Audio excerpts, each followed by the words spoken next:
Hello, listeners. I'm your speaker, Casey, and welcome to this segment of the Cult News. It is the 5th of April, and today we are going to be looking at the latest in the Danny Masterson trial proceedings.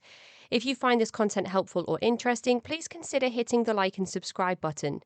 In November 2022, actor Danny Masterson, most known for his role in the hit TV show That 70s Show with Mila Kunis and Ashton Kutcher, stood trial after being charged in 2020 with the forcible rape of 3 women between 2001 and 2003.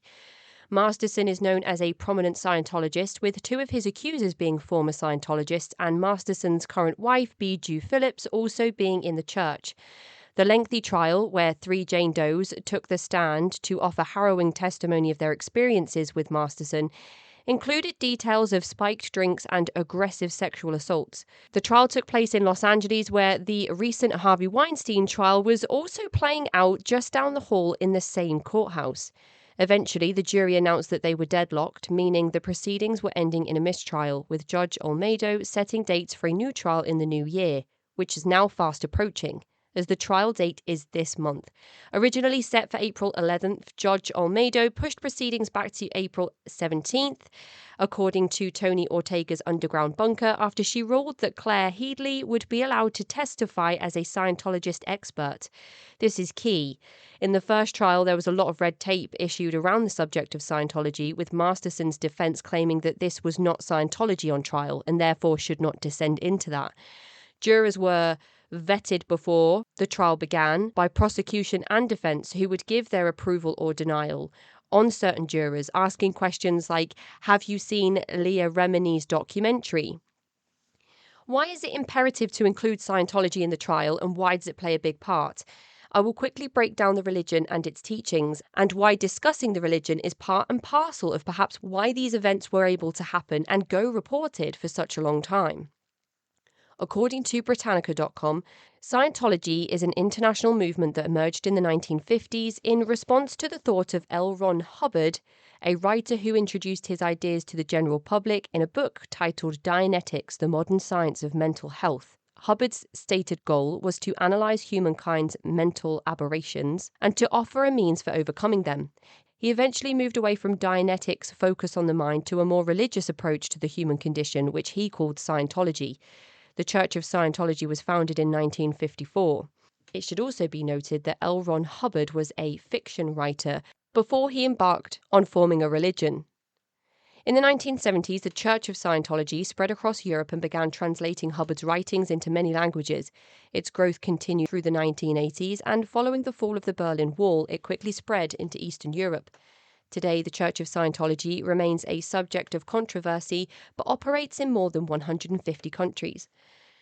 The controversy is made up of allegations of human trafficking, coercive control, and brainwashing of members, notably those of the Sea Org, a supposed voluntary and fraternal order inside of Scientology, where recruits sign a 1 billion-year contract, meaning that every time they return to Earth in a new vessel, they will continue the work of the Sea Org, which is positioned by Scientology as the org that will allow you to change the world. But essentially it means things like maintaining the church's vast but almost always empty real estate, working long hours with little to no pay in terrible conditions. There has also been lots of controversy around medical neglect, people disappearing, and throwing people into a thing known as the pit, where they aren't seen for weeks at a time.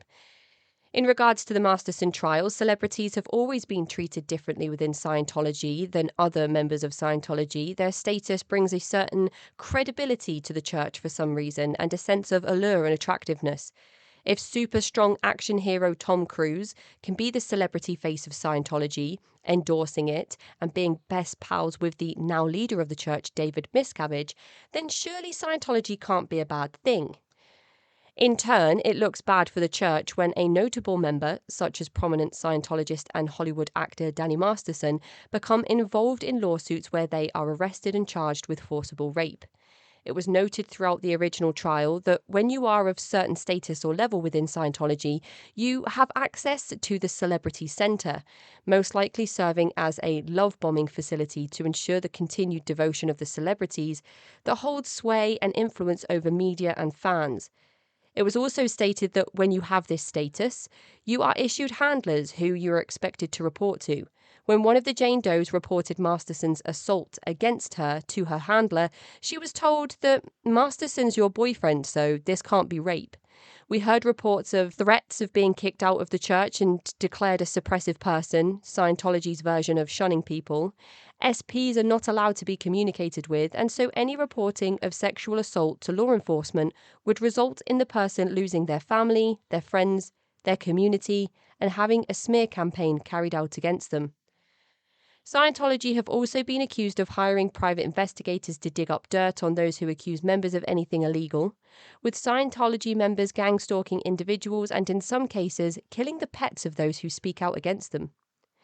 This is called fair game, hence the name of the podcast, by former members turned whistleblowers, Leah Remini and Mike Rinder, who co-host the Fair Game podcast.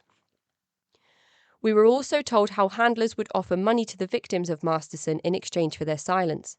Here are a few examples of how Scientology may have played a key part in allowing Masterson the capacity to carry out monstrous acts, with little to no fear of repercussion, due to the protection from his church. It is not as simple as going to the police when you are being stalked, harassed, threatened. It is not as simple as going to the police when you are being stalked, harassed, and threatened by one of the most powerful and wealthy religious groups in the world, one that is notorious for fair gaming, adversaries, and ruining lives. So as we head back into the retrial of Danny Masterson, with victims once again having to take the stand to testify in grueling detail the assaults they were subjected to, I hope to see a different outcome from this jury. Join me tomorrow for more cult news. I'm your speaker, Casey, host of the Cult Vault podcast.